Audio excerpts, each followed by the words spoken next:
Tomblin. And I'm Keon. And this is Inevitable, that podcast where we pull the e-brake while we're doing like 60 down the road, because this week we watched The Cat with 10 Lives. Written by David Tomblin. Directed by David Tomblin. And aired on September 30th, 1970. David Tomblin pulling double duty this week, writing and directing the episode. Mm-hmm. He's not the only name from The Prisoner that was involved in this episode either. We'll get into that in a little bit. Yeah, you know, realizing that like most of UFO is just made up of prisoner alumni, alumnuses. I just really pissed off like all the Latin scholars in the audience there. Intentionally, take that, studying a dead language.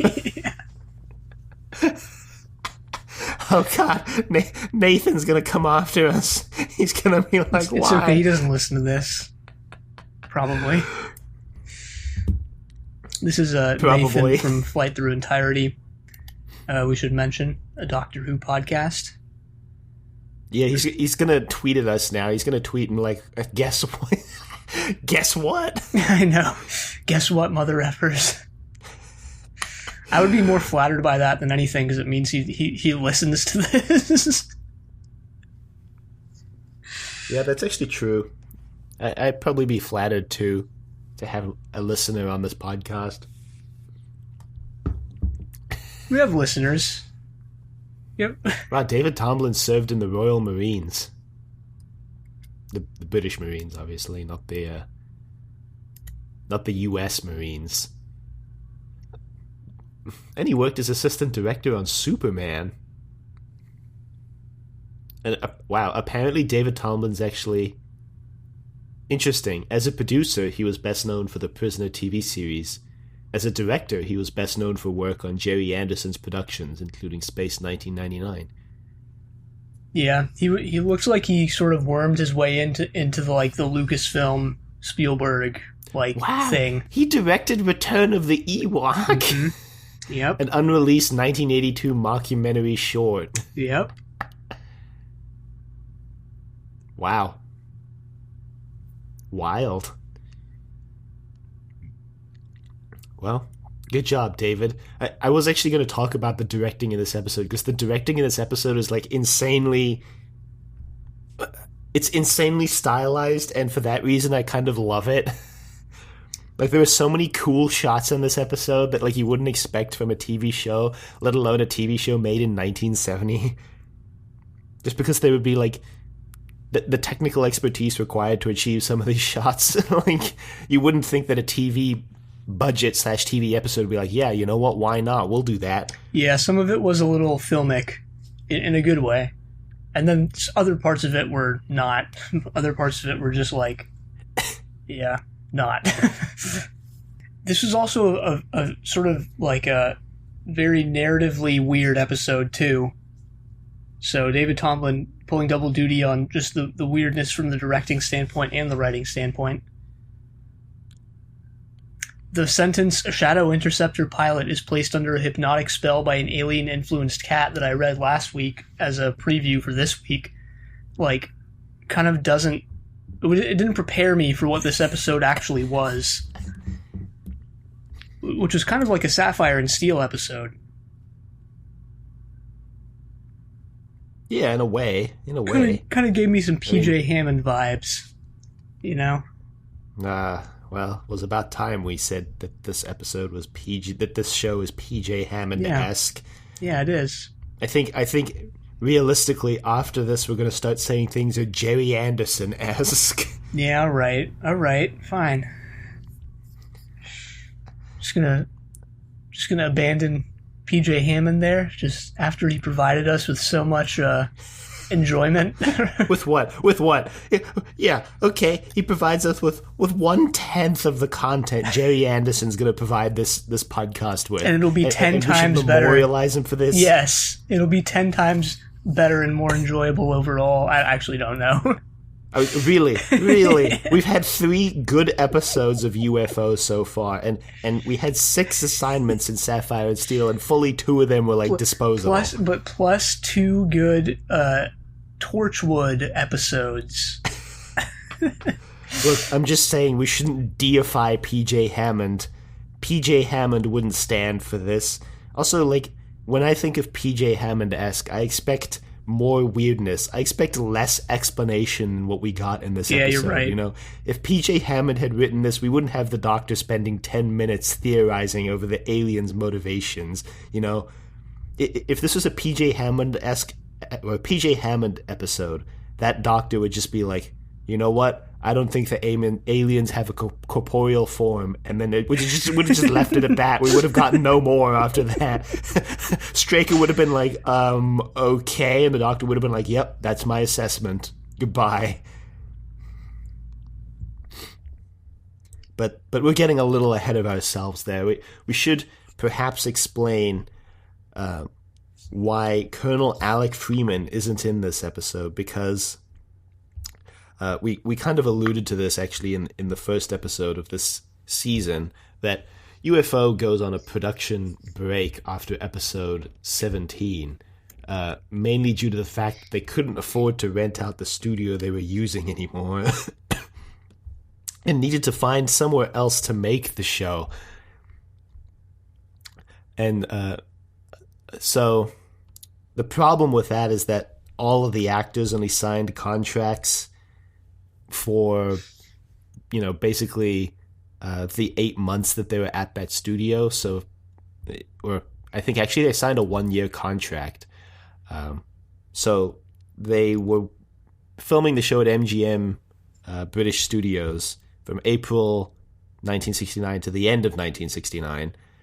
And then a lot of the actors' 1-year contracts ran out in April of 1970, but they didn't find new studio space until June of 1970. So they had to basically sign a whole bunch of new contracts. And then the problem was that a lot of the actors, not a lot, but some of the big ones, like Freeman, had gone off to work on other projects because they didn't know if UFO was ever going to find studio space.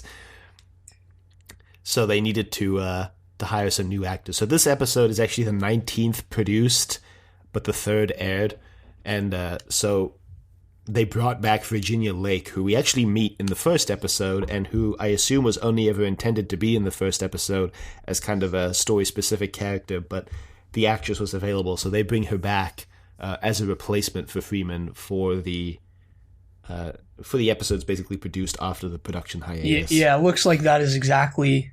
Just looking at the number of episodes each character is in, Alec Freeman is in 17 and Virginia Lake is in 9. So it does seem like that character was supposed to have been in all of them.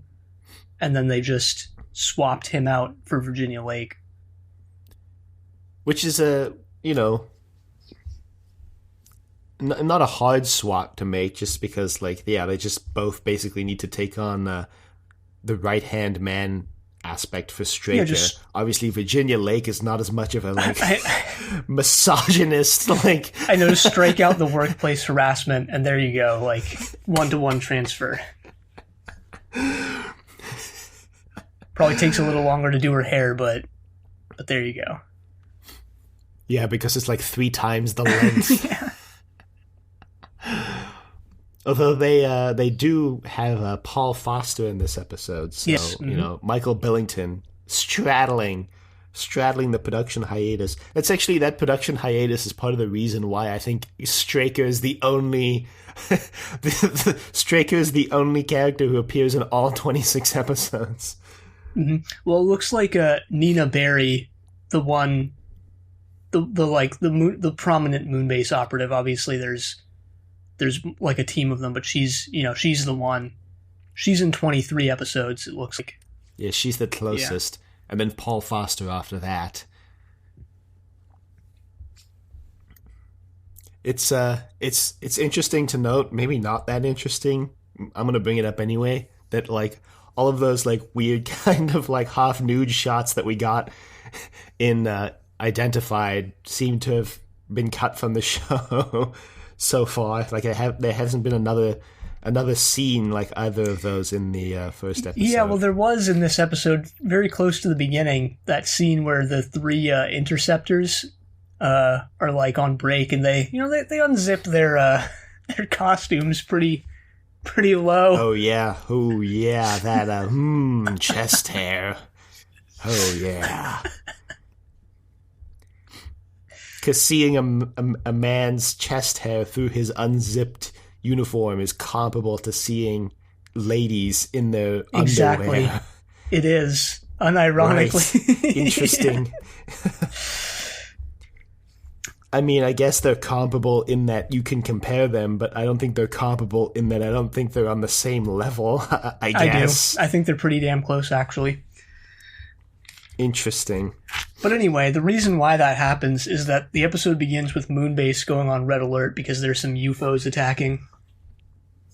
The episode begins, I'm convinced, with the same 2 minutes of footage that started exposed, with Moonbase going on alert, with UFOs flying overhead, and then I think this is the third week in a row we've actually seen this footage of the people jumping down the tubes to get into the interceptors. I think it's the exact same footage for 3 weeks. Later in this episode, we get what is clearly like different filmed inserts of this kind of yeah, because they kind of mess it up, action. Or they like desynchronize from one another. But I'm convinced this first time they do it, it's the exact same footage we've seen the last, 2 weeks. Hey, work smart, not hard. Why do it again if you can just splice in something you already have? I've also come up with a segment for this show because we haven't come up with a segment. My proposed segment, which will become relevant in a couple minutes, but which I'm reminded of right now, is the Straker's dumb order of the week, which for this week was ordering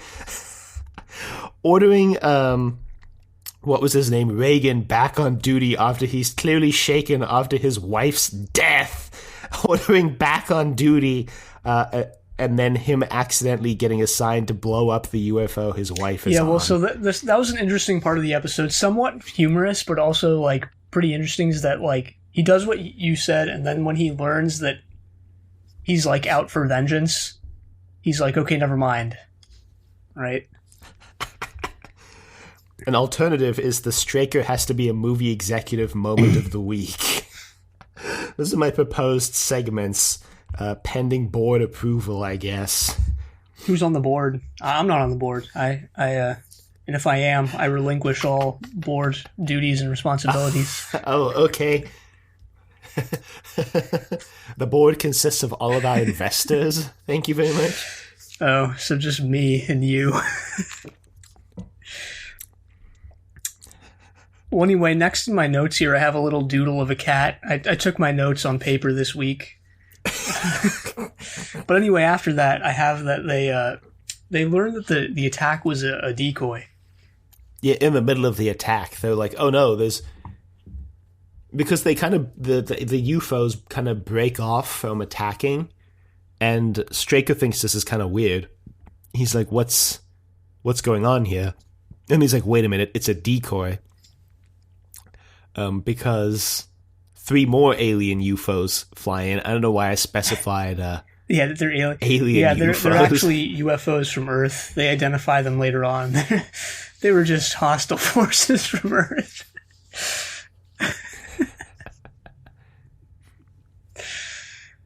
No, yeah, some more UFOs attack and what they mobilize. Well, they already mobilized the interceptors, but they mobilize more interceptors. No, they don't actually. They only have 3 interceptors. The UFOs blow up the ground defense, the Moonbase ground defense. Mm-hmm. Well, the first of a couple attacks that Moonbase suffers this week. And then, so I don't know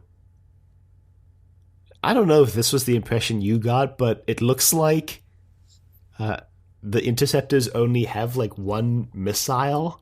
Oh, really?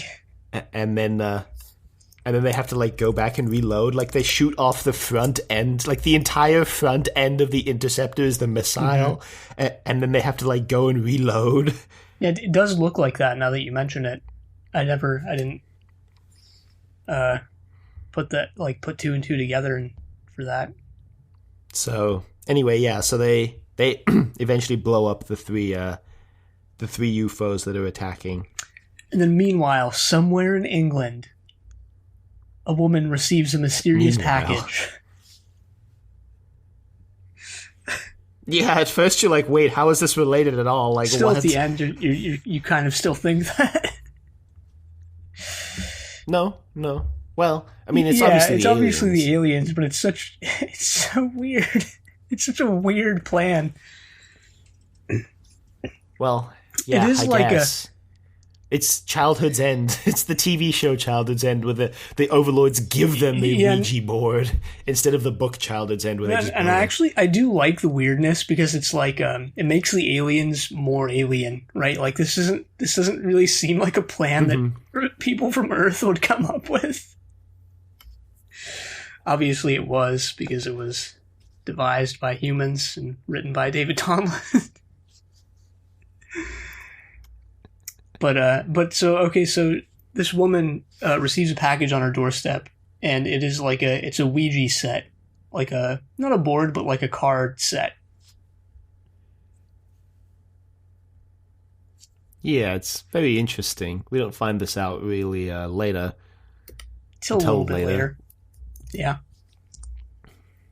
Because as for what happens right now, the interceptors return. They take off their uniforms, and you find out that the character who basically we're going to be following for this week is played by none other than Alexi Connor, aka the Kid from The Prisoner.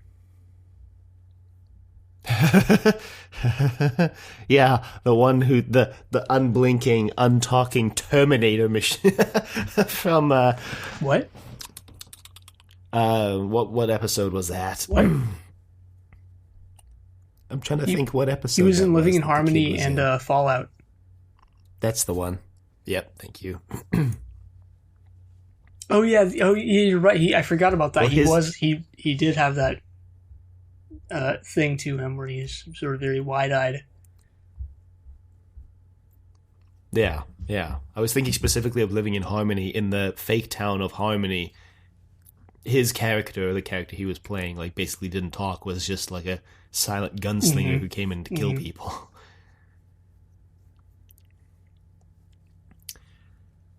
So he's got Earth leave, I guess, from Moonbase for a couple days, but not before we get a real time scene of him getting beat up by like, I don't know, his superior, that's his another commanding Prisoner officer. Connection. Just an extended martial arts sequence.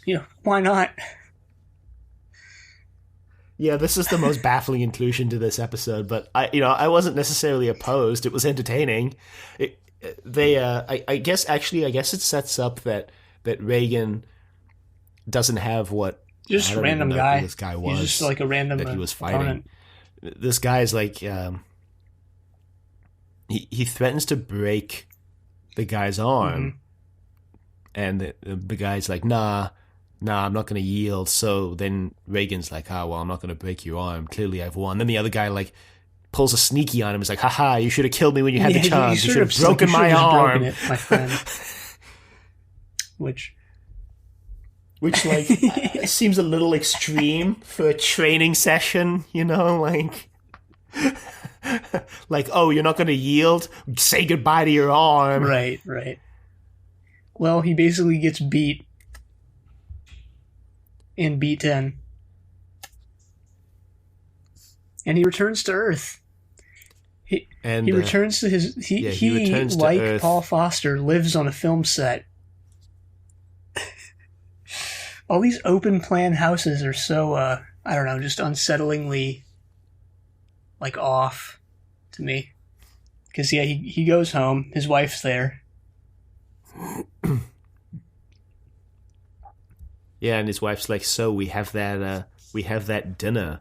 And he's like, what dinner? And she's like, the dinner with the Thompsons from the Tintin comics. The Thompsons. The Thompson twins. Wow, deep cut reference there, Keon. No, they're going to... And he's like, wait, what? Yeah, apparently he made the appointment and forgot about it. But yeah, so they go to dinner with the Thompsons, who, lo and behold, are the old woman and man who received the Ouija board, the Ouija set. The Ouija card set. Mm-hmm. And what's her face? Oh god. Who? What? Mrs. Thompson? Yes, Mrs. Reagan? Thompson. No, Mrs. Thompson. Muriel. That was her name. Same name as the wife from Courage the Cowardly Dog. Wow, Keon, you're just dropping a lot of deep cuts here. Man, the show notes are gonna be hell. Muriel is already become incredibly invested in the Ouija game. Yeah, she's just like, I just received this package randomly, and I opened it up, and it was this Ouija set, so we're just gonna use it. And I'm like, wow, okay. Like, when I receive mysterious packages from people I don't know, the first thing I do is also open them up. Yeah, it's like an anthrax-coated Ouija set. It's an asbestos Ouija set, so in 40 years they'll all get lung cancer.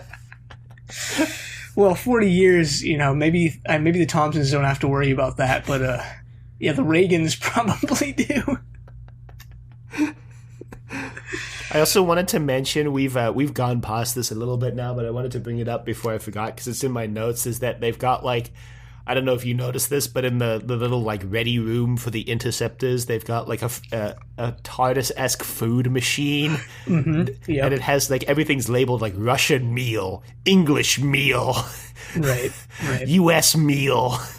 I have a note here that says, I want to watch the Butterfly film because, yeah, Mrs. Thompson's just like, oh, yeah, I know you guys came over here to watch my husband's new Butterfly movie, but he's fine if we don't do that, right? Like, he's fine. We're just going to do this. And he's like, yeah, I mean, I guess I'm fine with that. I guess it's not done yet.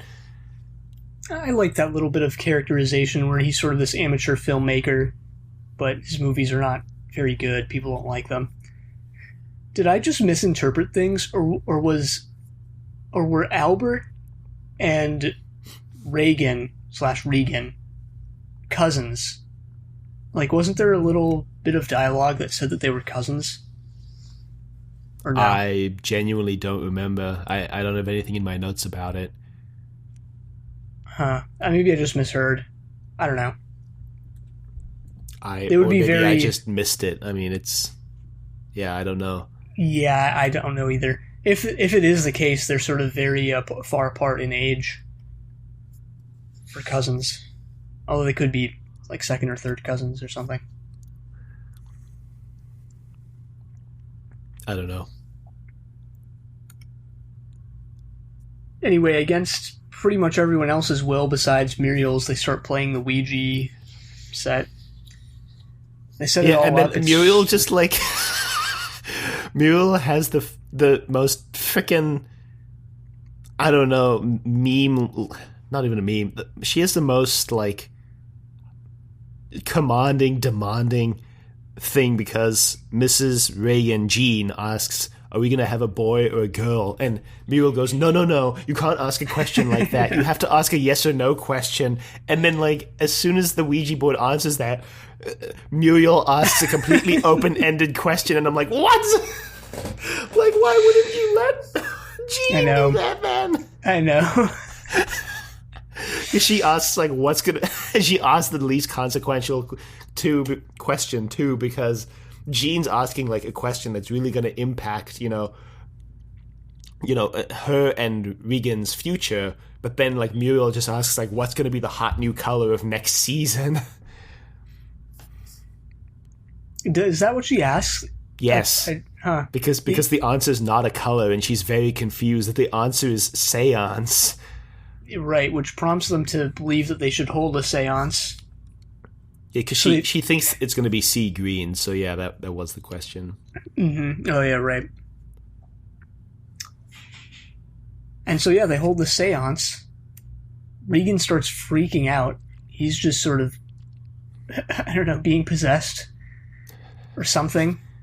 At this point, I thought that, like, based on the premise of the episode that I already knew, that he was being, that his mind was being overtaken by the aliens. but apparently not. I don't know. I'm still fuzzy on it. I think he was. I think he was. Like, I think part of him even noticing the cat on the road was because the aliens were like, you must find the cat, or something like that. The aliens just, like, mailing people Ouija sends. Yeah. They've infiltrated the postal system. Oh, no. Royal Mail, no! You know, this is this conspiracy goes all the way to the top. the S is like crying of Lot 49. Thomas Pynchon book. More deep cuts. More deep cuts. That one's not that deep. That one's... If you're into literature, you probably know that book. More deep cuts. It's an interesting book. I recommend it. The U.S. Postal Investigative Service, yeah, the post office has their own law enforcement branch, is like apparently the most effective law enforcement branch in the U.S. government. Like, I remember reading once that they close more cases than any other law enforcement branch in the U.S. government, including the FBI and the CIA. So that you don't mess with the postal system, at least in the U.S. anyway. Mm-hmm.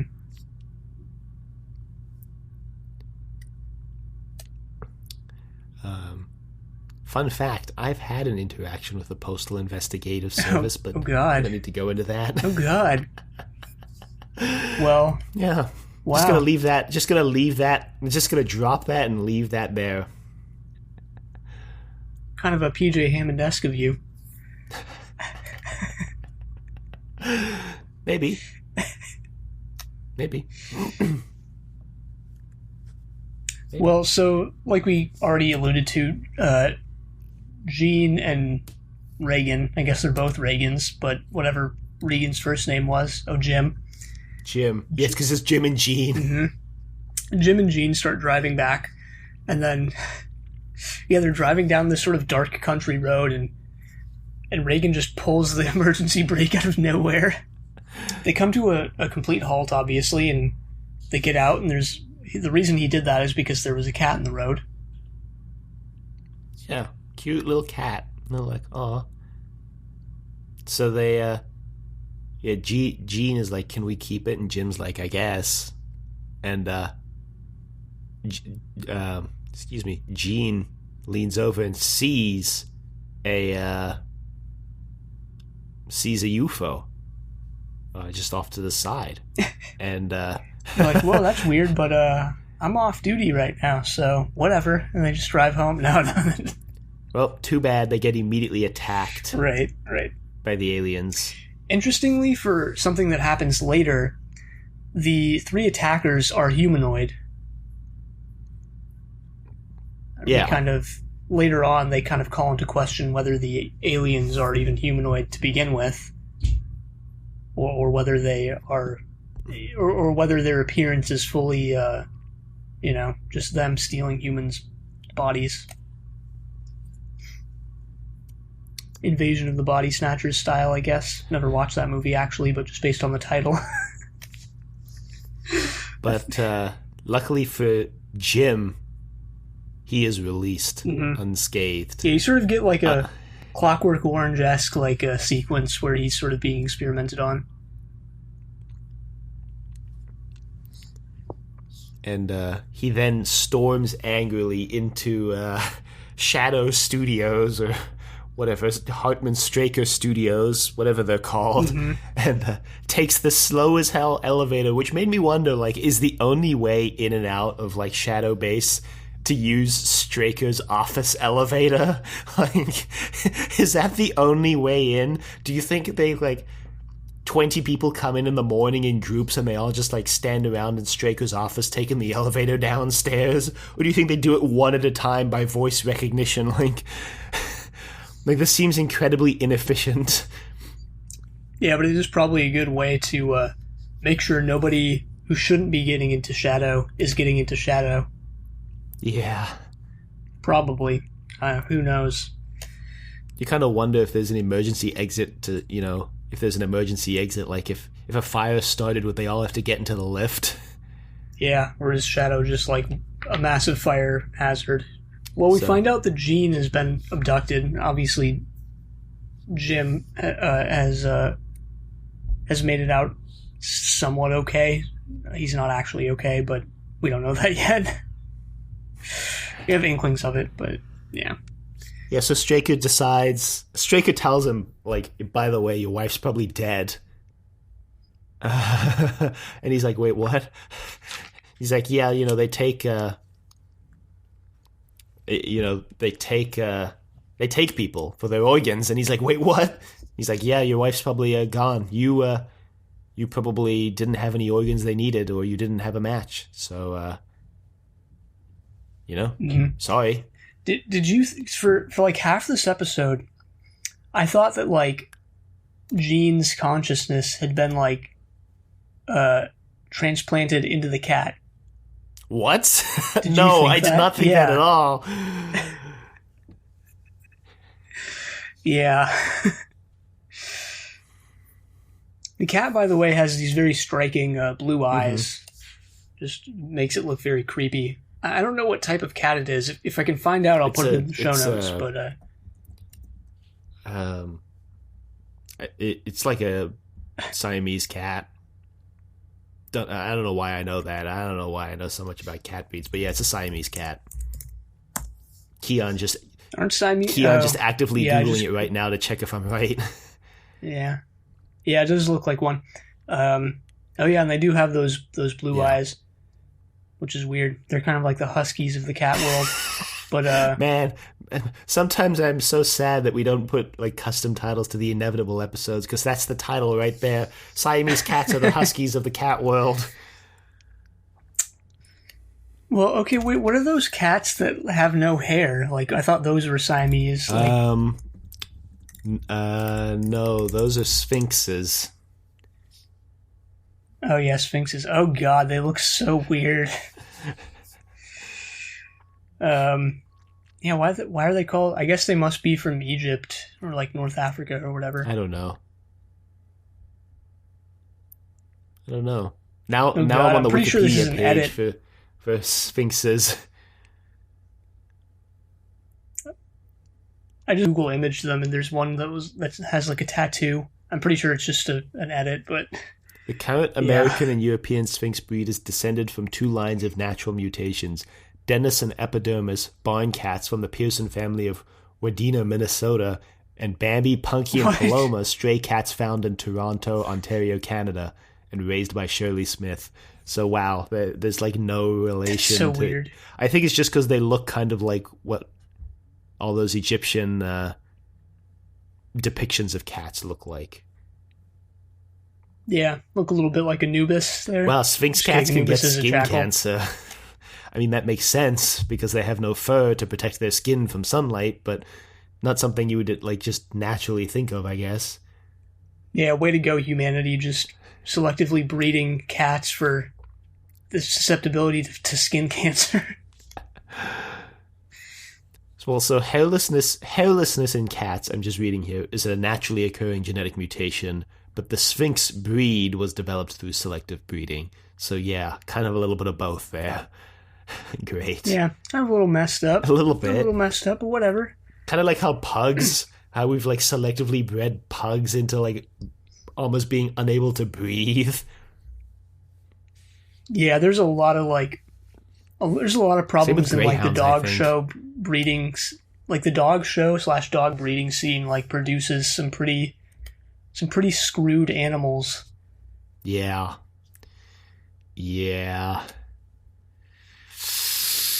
The dark side of dogs in general, I guess, is the dog breeding industry.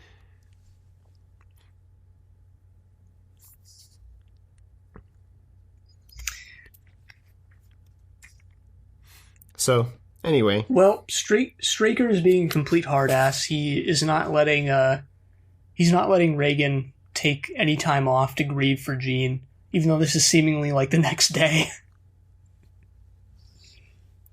Yeah, again, my proposed segment, Straker's like Straker's hard-ass decision of the week, or his questionable order of the week. Straker's stringency or something like that. Straker's stringency.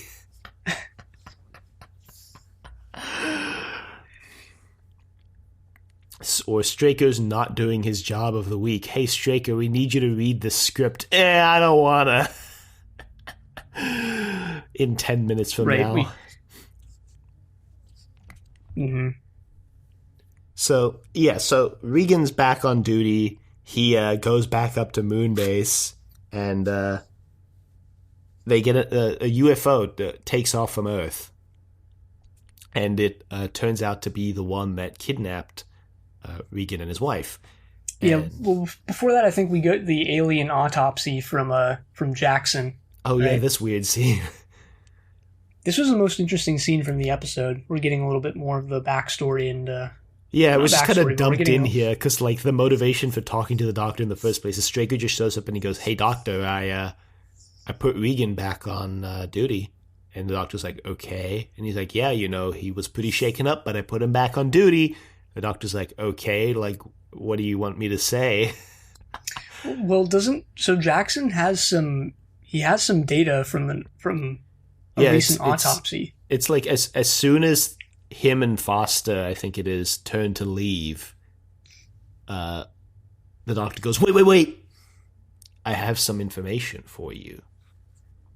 And Straker's like, what? And this is when he goes into this. He basically says, that they've been assuming all along that while the aliens are... they've been assuming basically all along that the aliens are humanoid originally, and that they've been basically kidnapping humans for their organs, but that they were already humanoid and they've been using human organs because they fit. But then he says that they just, like the most recent body, they just dissected, autopsied. Vivisected? No. Well, they discovered that the brain itself was also human. And Straker's like, what? Except the one key difference, which was that it had like the emotional, the things that the parts of the brain that control emotions were either not there or they weren't functioning properly or something like this. So this is when it all started coming together. The inevitable expanded universe. We have the Ouija set from Childhood's End. We have the removal of the amygdala from Firefly. It's all coming together.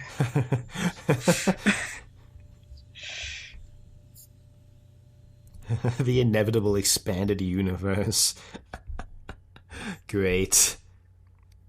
But no, so what Jackson concludes from all of this is that they don't really know what, maybe the aliens, either aren't humanoid to begin with, and they're just, they're usurping entire bodies. Maybe they have no corporeal form to begin with. He basically just conjectures, I guess, that they jumped to conclusions too readily. That they really don't know as much about the aliens as they thought they did. That they don't know anything at all. Yeah, they basically know next to nothing.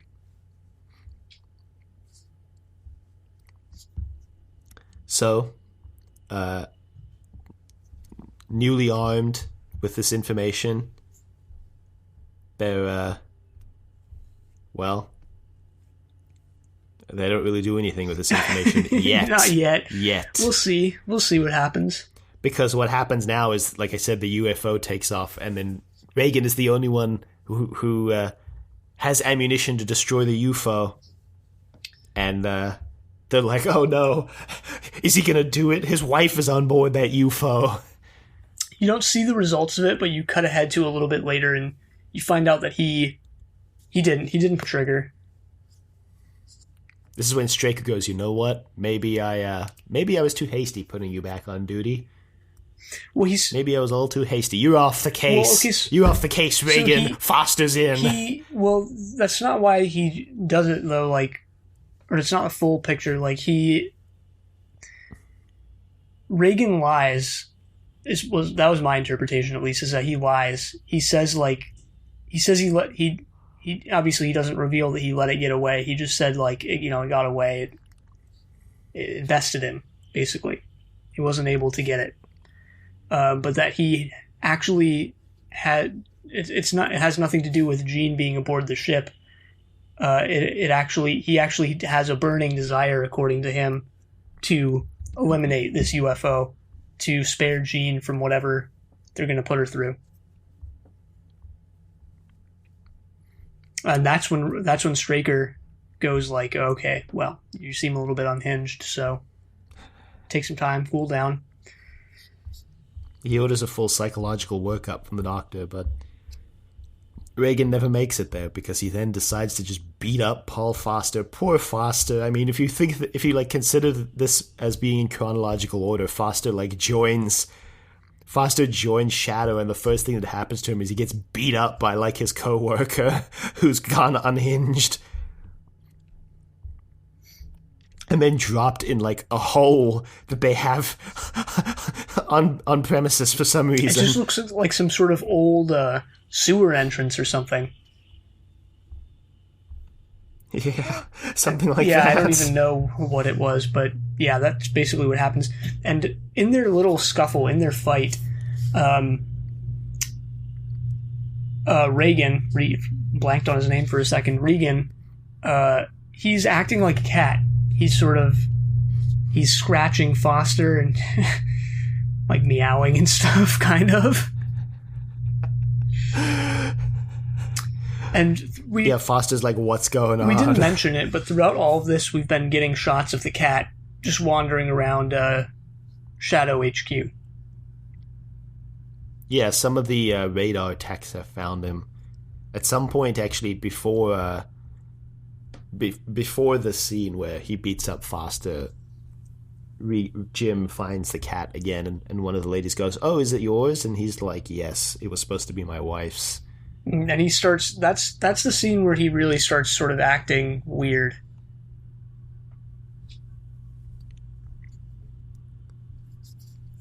So, right. And it's pretty obvious to the audience at this point that the cat is involved. The cat's in on the operation here. I just thought that he was being remotely controlled by the aliens or something, and the cat was trying to warn him. The cat was Gene's consciousness in a cat body trying to warn him or something. I don't know. Well, yeah, you were still on this. The cat is the good guy. I was like, that cat's evil from the moment we saw the cat in the middle of the road. I know, I should have known. Cats are never the good guy. It's always the dogs. So, yeah, Jim just then exposes a massive hole in Shadow security because he drives up to the launch pad to go to the moon, and the guy's like, "Hey, I was expecting Paul Foster," and Jim just goes, "Yeah, well, the orders were changed," and this guy just goes, "Huh, all right then, I guess I'm just gonna believe you." Yeah, well, when he tells that to Straker later on, Straker insinuates that he's gonna fire him or something. Yeah, probably rightfully so. The only guy in this whole chain of command who follows procedure and actually double checks this is when Reagan gets up onto Moonbase, and the UFO, and he meets with the other interceptors, and he's like, "Yeah, orders changed." And the other guy for the interceptor goes, "Yeah, well, I'm gonna check on that with Straker himself because I don't believe you." Yeah, little snitch. Well, yeah, I mean. For the better, because Reagan's being freaking controlled by alien hypnosis. Yeah, for the better if you're on the human side. Although, I'm on the alien side actually, here. I'm rooting for the UFOs. If you think about it, by the end of this episode, there's only really one scene that even implies that he's actually under hypnosis or under the influence of some alien force, because pretty much up until the scene where he's in the interceptor potentially threatening to crash into Moonbase, there's been no clear confirmation either way that he's controlled by the cat. Yep. Yeah. And you could even interpret all the scenes up to that point as him, just being driven by revenge, basically. Yep. That's another one of those prisoner-esque things where, like, you can read this in multiple different ways. Maybe not more than the two ways we just mentioned, but you can definitely read it in multiple different ways. So, yeah, exactly what I just described happens. He gets into the interceptor and then, like, basically threatens to crash into Moonbase. Not threatens, because he doesn't make any, like, demands. He just basically just starts piloting his ship into Moonbase, and everyone's like, oh my god, oh no. Straker and everyone else on Earth somehow deduces the truth. They realize that it's the cat. So it's because Foster gets out of the hole and he walks in and he's like, oh yeah, like he beat me up. And then one of the ladies goes like, hey, those scratch marks in your face kind of look like cat's claws. And that's when Foster goes, yeah, he was kind of like acting like a cat. And then I think the lady who had found the cat earlier, maybe it was Virginia Lake, I don't know, is like, hey, wait a minute, we found a cat wandering around base earlier. And they're like, what? It was Aishia, if I remember correctly. It was either her or Lake, I don't know. Don't ask me. I have trouble remembering a lot of these people's names. And then, so when they were walking down one of the film sets before, you saw this, like, this guy being tailed by, like, 20 dogs. So they decide to sick the dogs on the cat. Yeah, they're like, we're never going to be able to find the cat in time. And I think it's Virginia Lake who goes, wait a minute, the dogs. You just get this majestic, like, montage of dogs just barreling down various corridors, various fields, on hunt for the cat. On the prowl, so to speak. Yeah, it's less a prowl and more just like a rocketing, like, a sprint or something. I guess dogs can't really sprint, but run. They gallop like horses. Slither.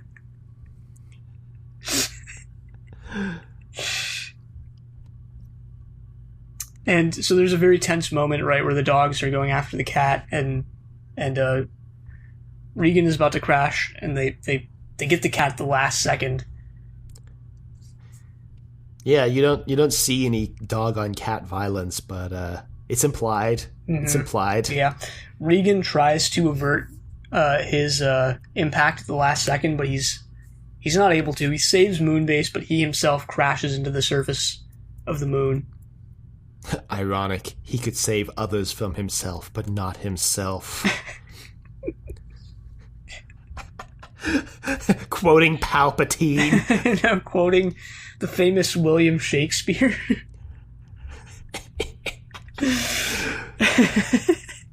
And then you get it. This is a very quick shot, but, like, some of the Moonbase operators just, like, kind of cringe and cover their eyes at this. They're like, ooh. One of them in the background face palms. I know, yeah, that's exactly the moment I was referring to. So. And then we kind of just, like, we get a somber moment where Straker goes back into his office, and then it's just kind of business as usual. Yeah, it almost starts playing the triumphant music. Again. The triumphant music they played when Foster joined Shadow. Yeah. Just like, hell yeah, like, he's dead. Screw him. Yeah, you just cut to them partying over Regan's death. No, I mean, everybody's kind of, like, implied to be semi-torn up about this. Right. Or at least somewhat somber about this. I wonder if Jean will ever return. Like, maybe we'll get a later episode where, like, an alien is using Jean's body or something. I guess I could just... That wouldn't, like, from a storytelling standpoint, that wouldn't make any... Like, wouldn't have the same impact without Regan there to experience it, you know? Like, because just to everybody else, Jean is just another person, and you know, it wouldn't have the same kind of emotional impact as it would, for example, on Jim if he was like, oh my god, it's not just another person, it's my wife. Yeah, it's true, but they could still do it. Yeah, they could. I'd like lose faith in the show if they did that. Well, I wouldn't lose faith. That's a bit extreme. I'd just be disappointed. I don't think they're going to anyway. I would be very surprised if they did. Yeah, I'd be shocked.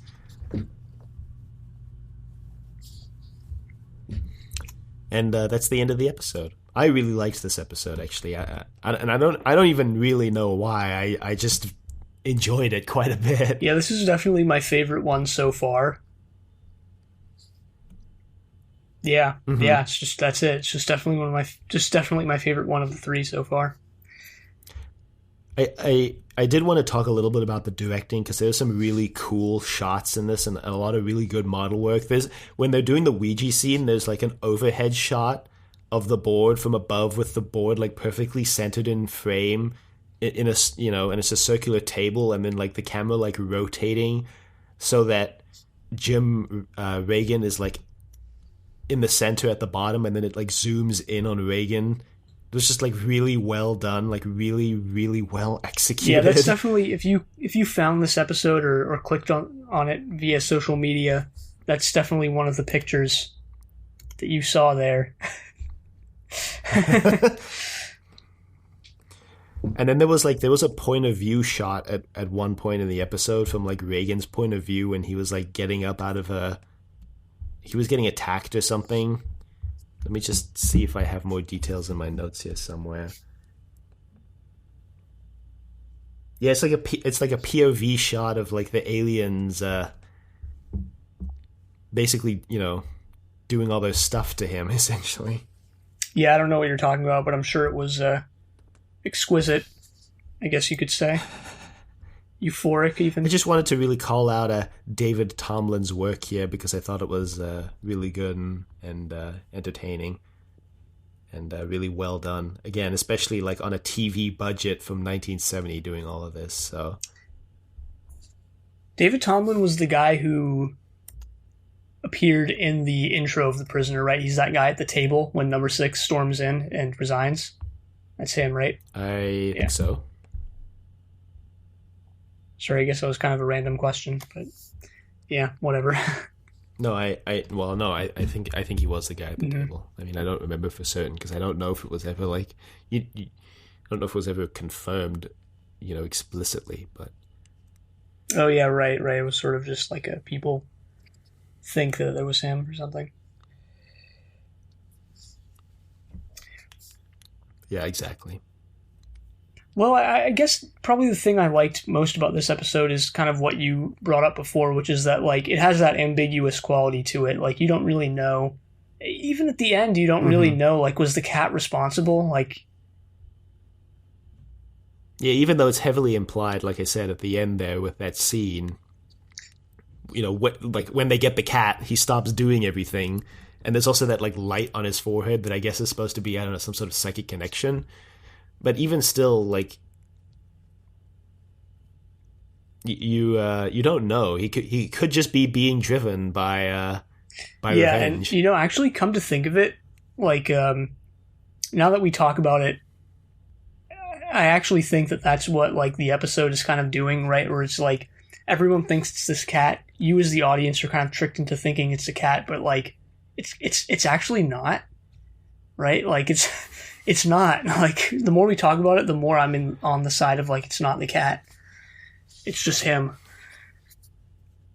And that too is, like, sort of the Prisoner-esque thing where it's, like, it's using these film... Prisoner 2009, even, where it's, like, it's using these film techniques. It's using these, like, it's using, like, basically the order... Like, it's constructing shots and constructing scenes in a way to make you believe that it's this cat, and it has the episode title is even The Cat with 10 Lives, and yet, like, it's you can't say for certain that it's the cat, and in fact it very well may not be. And then there's also like the seance and the alien abduction, which like point to it not being the cat pretty heavily, actually point to it being that instead of just a random cat they found in the road. Yeah, I mean, very much up in the air, I think. Yeah, well, I think the ambiguous quality definitely enhances it. We kind of brushed over the scene too, where like Mrs. Holly, is her name? Miss Holland. Sorry, like no, Miss Holland. No, I'm talking about Miss Holland. I don't know who Miss Holland is. Gives all right. gives Straker a script to read. Oh yeah, it was the assistant. And he just goes, yeah, he just goes, well, doesn't sound very good.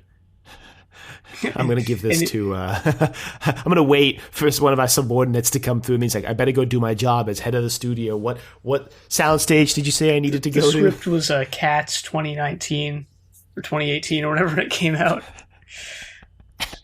Straker Studios trashed it, but it was revived by, I don't know, whoever picked it back up. Oh, great. Yeah. Oh, great. 40 years later, 40. Great.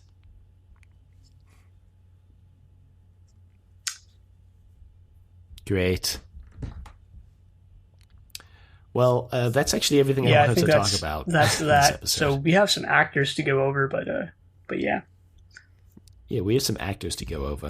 Including, I'll just start us off here because I looked up basically our main guy. And actually, yeah, I wanted to bring that up, but I forgot until now.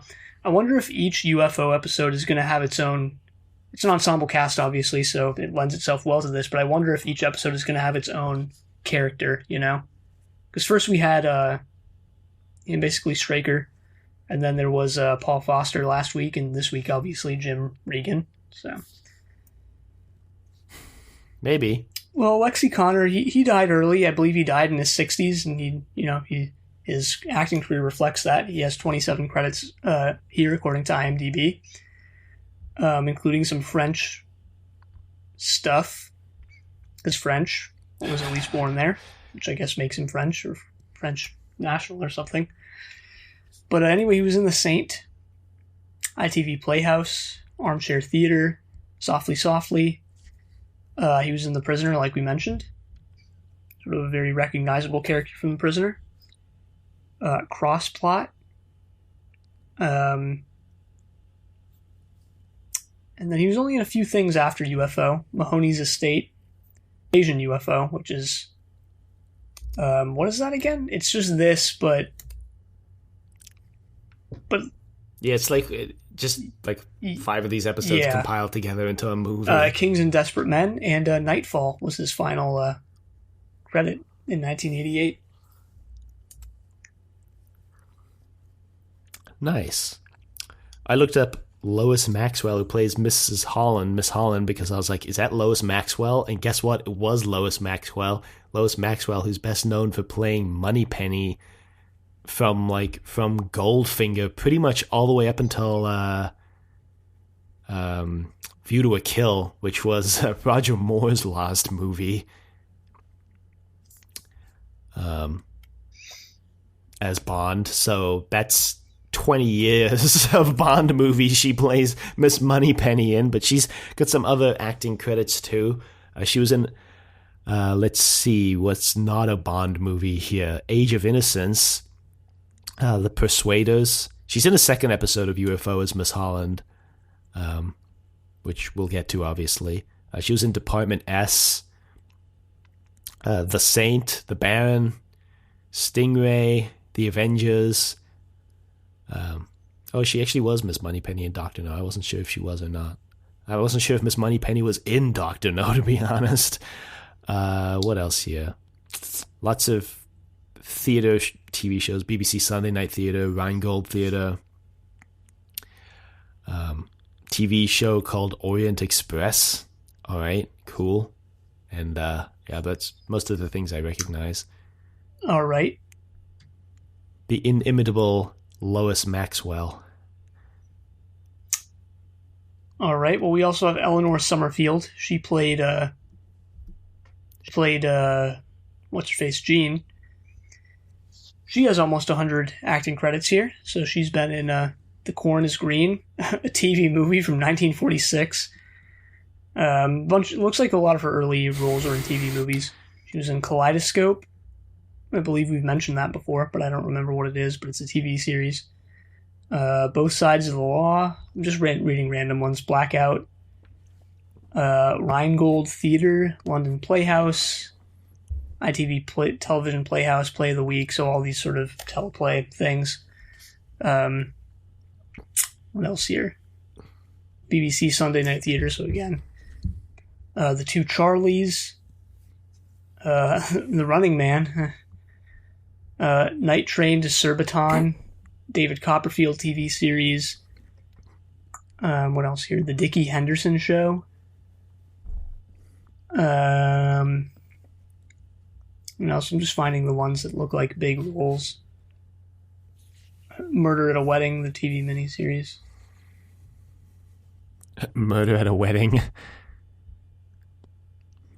Her final role was in Midsummer Murders in 1998. She died in 2001.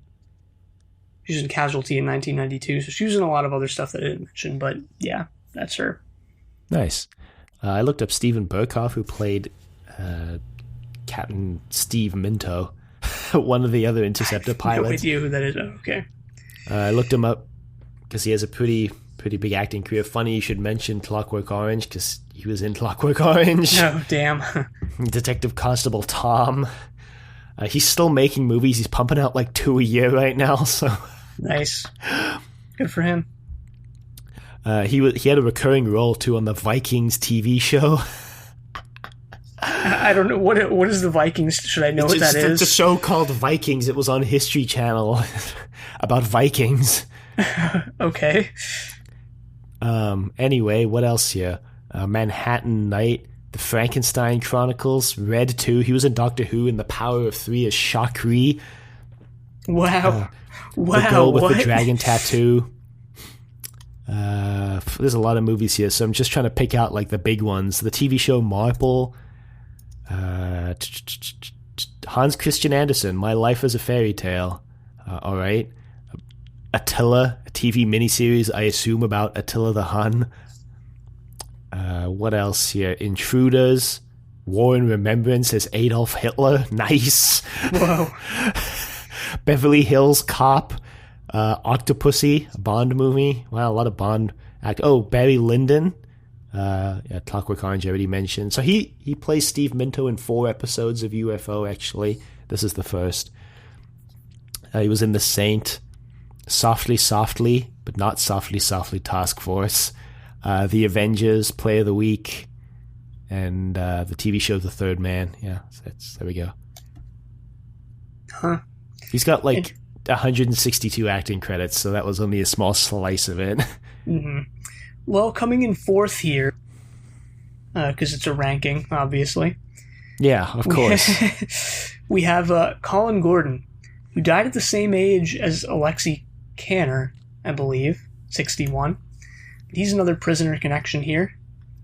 He obviously played number 6 on The Prisoner, one of the few recurring number 2. One of the few recurring number 2s. But anyway, he's also been in... And just take a step back here for a second. The fact, like, just knowing the fact that we have, like, gone over this before is a little weird, because we did so on The Prisoner, like, over a year ago. About a year and a half ago, actually, but, yeah, whatever. He was in a lot of movies, I guess, in the 40s and 50s, it looks like here. The Long Dark Hall, The Hour of 13, Crash of Silence, Folly to Be Wise, Innocence in Paris. He was in a lot of those early play shows like the BBC Sunday Night Theatre.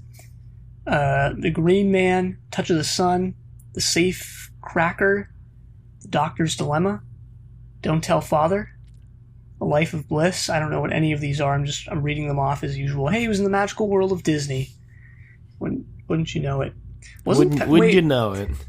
Actually, this is kind of coming back to me now. Wasn't Patrick McGoohan somehow involved in the magical world of Disney? Yeah, I think so. Do you remember that? That sounds familiar. Oh my god.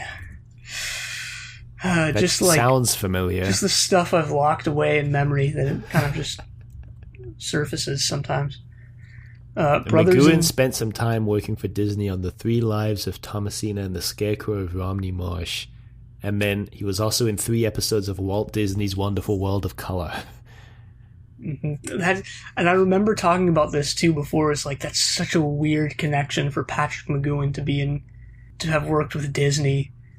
Like, it always blows my mind when I remember that Billy Bones, the alien at the beginning of Treasure Planet, who bursts into Jim Hawkins's bar and dies.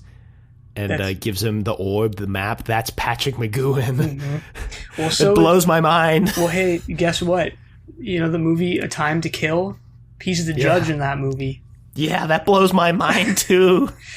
He died in 2009. He also lived like about 15 to 20 minutes away from where we are, like at the end of his life. Damn, if we had started the podcast 7 years earlier, we could have met him.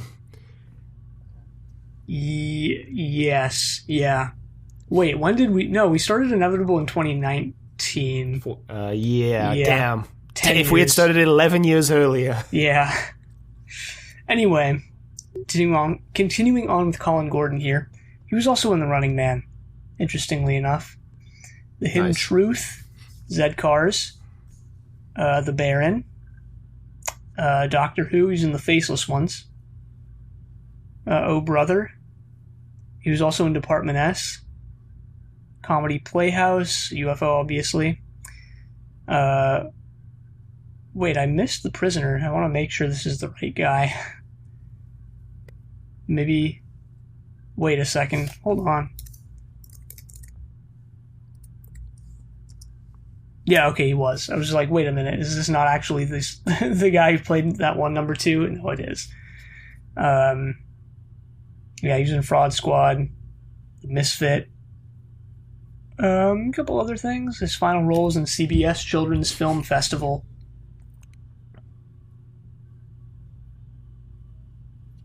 Huh. Yep. Huh. Yep. Well, we. Is that okay? You're done. I had another one. I don't. Yeah, actually, you have one more. I remember now. You have one more. I shouldn't have started first, I guess. I got this the other way around. So the actor I mentioned before, Eleanor Summers, was not Jean. She was Mrs. Thompson. Geraldine Moffat, the actor I'm about to detail, actress, was Jean. So she was in Emergency Ward 10,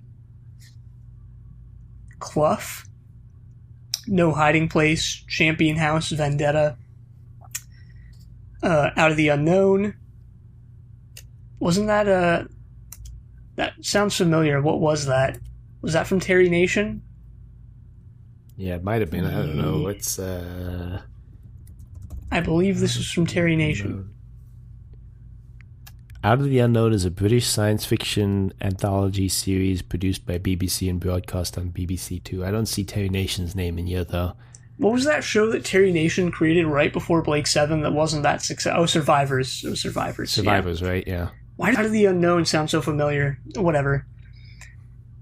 I don't know. It's from 65. It ran 65 to 71, so it's probably come up a couple times on this show.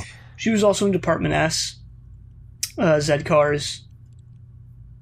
What else here? Trial, Jason King, Crown Court, The New Avengers. And she was in her what I assume is her final role was in Coronation Street as a couple recurring characters, one recurring character, and then another different character as well. And then I'm pretty sure this is wrong. I'm pretty sure IMDb, whoever added this to IMDb, is just wrong. It says that she had a uncredited voice role in Grand Theft Auto 5 in 2013 after not having acted since 1980. Considering they're claiming the role is uncredited, I'm pretty sure it's wrong.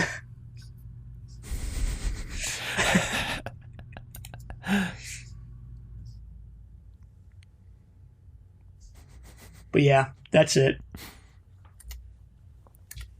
All right, then. Well, we have an email to read from Stephen, UFO, cat with 10 lives, the. By this third episode, I feel accustomed to this show. That's probably due to this being episode 18, the order I watched. There was some really creative camera angles during the abduction scene. The cat seems really eerie, bringing to mind the cat Isis from Star Trek, who could apparently turn into a human woman. I'm actually going to pause the email here and mention that we completely skipped the scene where Paul Foster part of the reason how they figure out, or allegedly figure out, it's the cat is that he calls the doctor and says, hey, you said the aliens might not be humanoid, right? Like, could they have put themselves into an animal body? And the doctor's like, I mean, I guess theoretically. So Straker obviously thinks the cat is an alien in a cat body. Okay, continuing with the email. I wondered whether there might be something similar going on, but that what was clear was the cat mind controlling Regan, making him do those amazing cat scratches. Straker's disregard for Regan's mental health at first really solidifies or reinforces, depending on view order, I guess, how he's very much in needs of the many type of guy. I was really taken off guard by the dogs going after the cat. Unless I'm forgetting something, this might be the most abrupt UFO ending I've seen. Also, I started watching Blake 7 on BritBox and listening to Zenith. I agree with 2018 Dylan about the first 2 episodes working better together. That's actually how I watched them. The mention of Be Kind Rewind in the second episode was fun. Glad we all agree it's a good movie. Blake 7 is not bad, but I don't find it quite as exciting as UFO. In fact, I don't find it as interesting as Star Trek, or even Dr. Classic Who for that matter, if I'm comparing it against things from around that era. After the first 2 episodes, I found the next few to be okay. However, episode 8, Duel, had very interesting bizarre imagery and great philosophical dialogue. The one after that was good too, I suppose. The opening theme actually reminds me of a theme from the series finale of Babylon 5. Wonder if Blake 7 influenced Babylon 5. Looking forward to seeing where all this goes. Yes, Duel is the best episode of Series A and one of the best episodes of the show in its totality. Although, also, yeah, Series A is the worst of the 4 series. Not saying it's bad. I'm not saying it's bad at all. But in my opinion, it was like my least favorite of the 4 series. Really, it was my favorite, actually. I definitely found the show to be much more interesting Series B onward, and especially so in Series C when Blake buggers off and Avon takes over. Yeah, Blake does kind of suffer from like the boring main character syndrome, to be honest. Which is why it's so much more fun when Avon takes over. Someone post that gif of Avon doing the fist from fist Gold thing. Yeah. From Gold. But, well, yeah. Very interesting thoughts there, Stephen. Curious to know how far you got in Blake 7. Curious to know if you're going to watch the rest of the show. You're watching it incredibly quickly. Like, yeah.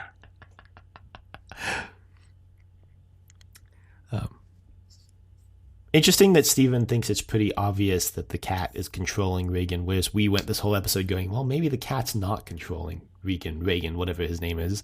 They pronounce it both ways in the episode, which is why it's confusing. You know, he's the UFO of humans, right? Wow. Well, so, okay, I don't know if this is like, I don't really know if I should read this as like a social media comment or something, but whatever, I'm just going to anyway. So, I guess sort of a longtime listener to one of our other podcasts, and this one in the past, and I guess kind of friend of the show, Very Pete Lambert, aka Prof_quite a mess on Twitter, just posted that he's going to be watching along. So he goes, right, I've overlooked UFO for far too long, and it's right here. It's right there on BritBox now. So I'm diving in for a weekly watch along with Inevitable podcast. So thanks. Yeah, welcome aboard. Yeah, welcome aboard. The UFO train. He sort of made a joke about, I'm not going to read it because it's like in dialogue format, but like, yeah, he sort of kind of made a joke about Paul Foster. Sort of being hazed / bullied into working for Shadow, and then yeah, he joked about making low budget sex comedies as that's their sort of a film output or whatever. Which, who knows? We don't really know what I guess there's no confirmation of what Shadow is actually like their film studio cover is actually making. So yeah, you know.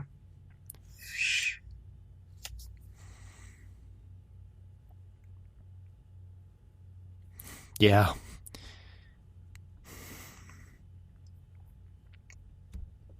I mean, we talked about this last week, how they need to be an actual film studio. Just reinforced this week by Miss Holland giving him, like, a script to read. Does Straker ever sleep? Like, yeah, he basically works 2 jobs. 2, like, very strenuous jobs. And why would they think it's a good idea to have him be both head of Shadow and head of the studio? They could have just hired someone for Shadow whose only job is to run the studio instead of making Straker do it in addition to running Shadow. Clearly, just, Shadow suffers from BBC budget syndrome where they don't want to hire another person.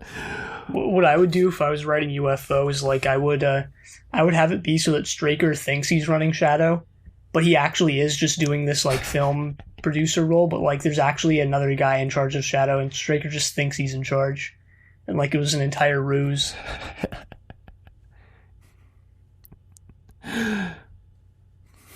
Well, that would be very Prisoner-esque. That'd be very McGowan-esque.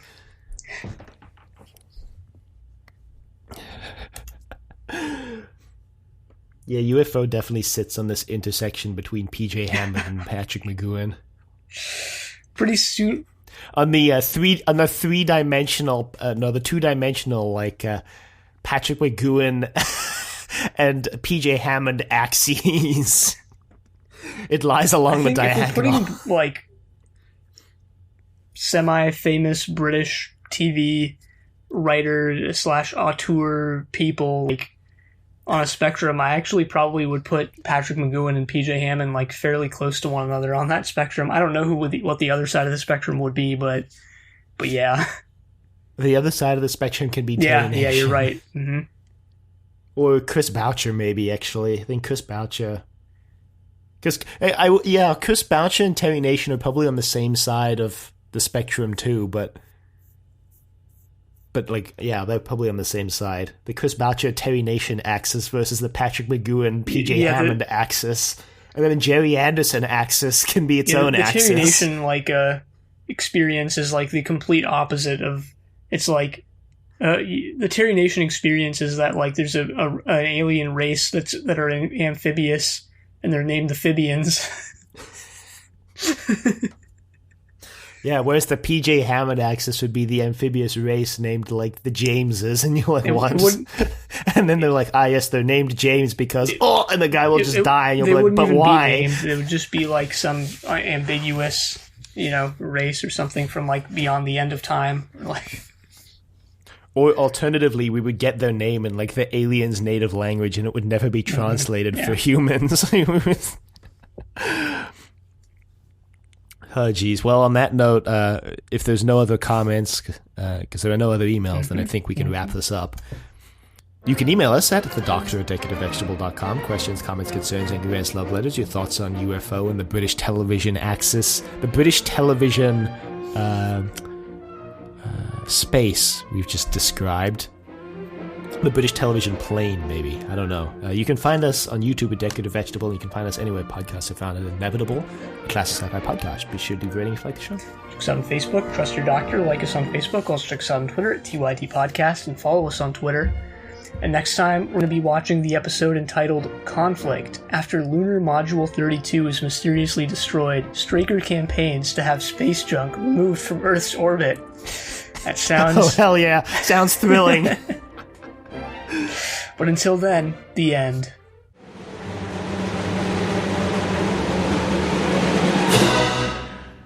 UFO goes political.